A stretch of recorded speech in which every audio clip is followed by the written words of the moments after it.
Lisandro Martinez and Luke Shaw will be back soon, according to the boss, Erik Ten Hag. My name is Webb. Welcome to the United Hotspot.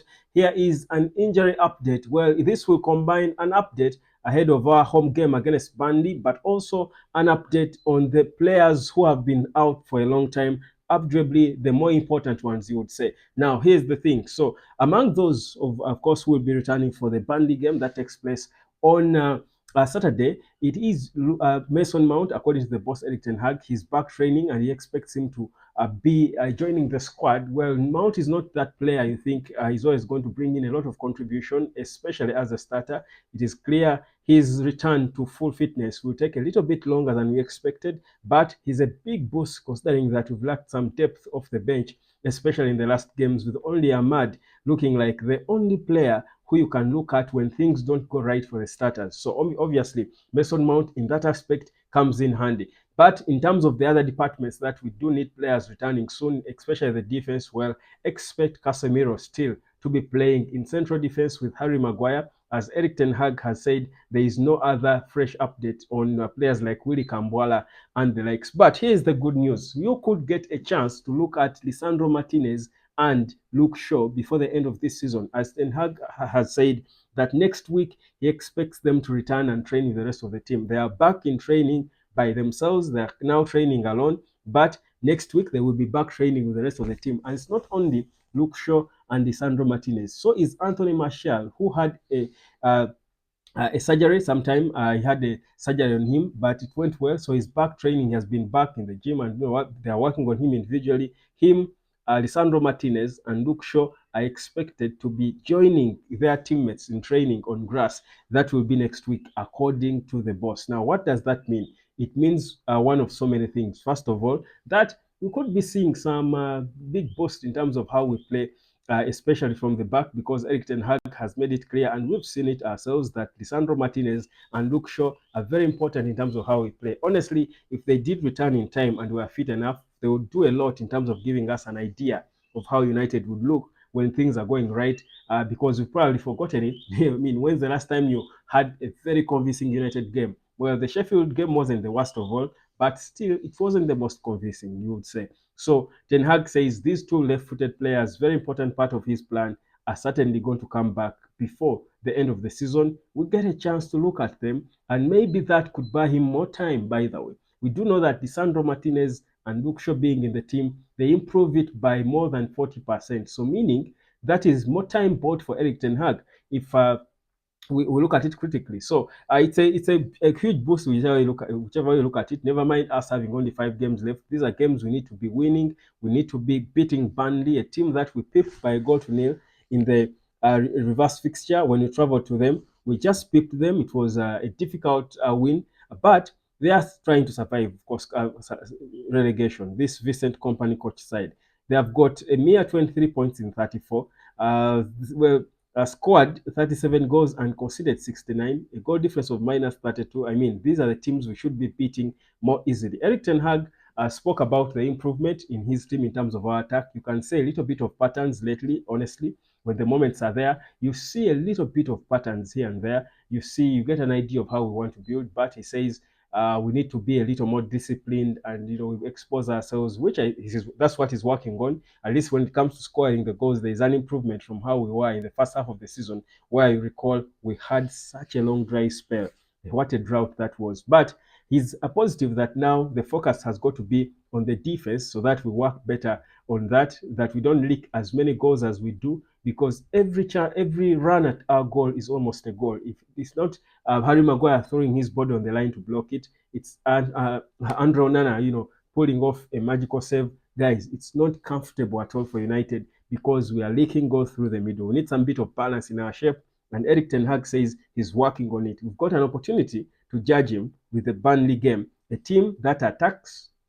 Well, maybe they will be a little cautious because they will attack, hoping not to again concede because they're trying to survive. But they can attack. They play high intensity game. Obviously, they will make us huff and puff, perhaps even more than Sheffield United did. So let's hope it's going to be an interesting game. Now, Erik Ten Hag spoke about Marcus Rashford. Rashford is still injured. He's not expected to be back in the team. And Ten Hag says he needs help. Rashford needs help. And we all, I think agree. I like what he said, that the boy has shown what he can do. He has shown before that he can be a good player, but he's going through a difficult period and he needs help. You know that he was again on social media saying enough is enough. That what has been criticism now is becoming disrespect and humiliation to him. You wonder why he doesn't turn off social media, because that is the fans. That's what a desperate group of fans will do. And I mean, most of the fans who are calling, Marcus Rashford out are the same fans who wanted him, who backed him when he was performing well. So my thinking is he needs support, but the first support should be from the people around him. Get him off social media so that he focuses on working on his game, because without a shadow of a doubt, he's not as bad as he makes himself look, and no one makes him look bad. It's himself to blame for everything that's happened. And of course, in life we have, we've all made wrong decisions in our careers. Honestly, all of us have probably made wrong decisions because of the moment you're in, because of the people around you, because of the mental space you're in. People would never understand and they wouldn't care really. But if you paid a lot of money for a club like Man United, not performing, you are a top player. People expect you to put in a bit of a fight, and the results may not come. You won't be scapegoated if the results don't come, but you're fighting. Your lungs out. Look at a player like Bruno Fernandes. It's difficult to criticize Bruno Fernandes because even when United has been struggling for so long, Bruno Fernandes has been running and fighting his lungs out, putting his body on the line for the badge. That's what fans are asking for. Now, for Marcus Rashford to respond on social media, maybe it does not look so good on him. It doesn't make things any better. I think his advisors should be telling him that, come on, forget about social media. Just respond the way he did after being bashed for the Belfast bender, where it is reported he went back apparently. But after being bashed for the Belfast bender, he he comes back, and that FA Cup game scores the first goal, I think, of the game. Then again, we bash him before the Man City game, and boom, he scores the best goal of that month. A screamer, a sitter, a belter. So that's how you respond to fans, not going on social media and you think you how talk the millions of Man United supporters online throwing flack at you. So he should probably, seek better advice. But the reality is, he must be going through something. It's a difficult period in his life. I've been thinking and saying, with the way things are heading south for Marcus Rashford, what are the odds that United will get any reasonable money from him if we chose to sell him like it is reported? It will be difficult for any club to put any significant amount on him because of how it looks. It looks so bad, by the way. People might think it's a joke, that it's just a moment. It's not just that. The boy has completely lost it. It's like he's no longer passionate about football. Reminds you of players like Didier Drogba. The body language shows you he's not really passionate about football. That even now people are thinking he just faked an injury not to play and get some bit of rest, or perhaps it was planned. I don't know, but it's bad. You shouldn't be getting to this for a player who just last season was our top scorer, scoring 30 goals in what seemed to be a promising season, first season for Erik Ten Hag. So it's a difficult time, like Erik Ten Hag said. He needs support, but the first support should come from people around him to try and get in his head, tell him to forget about responding to the fans. You can't win a battle with the supporters. You can't go back and forth with these supporters in football. That's who we are. You can't win battles with us. We can sound so mean at times. We forget so fast.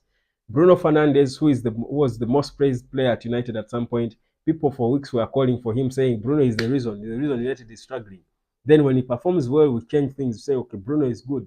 So that's how fans are. That's the reality. But they're not blind to the fact that yes, he needs support, but he has got to help himself. He's not helping himself at all, if you ask many.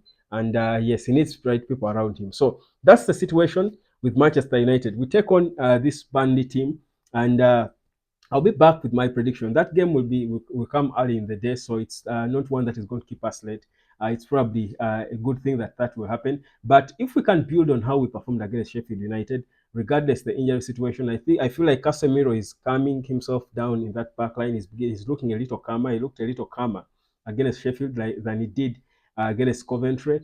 You feel we can probably organize the shape a bit in the middle, have Kobe supported, don't have Eriksen as the one guy having to man in a huge space for himself.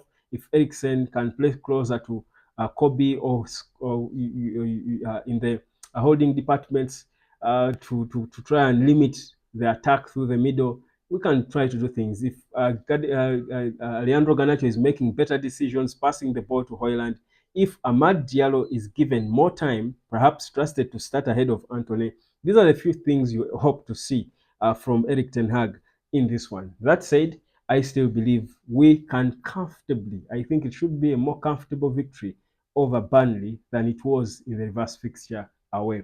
But again, this is United. My name is Webb. This is the United Hotspot. Subscribe, and I'll catch you later. Peace.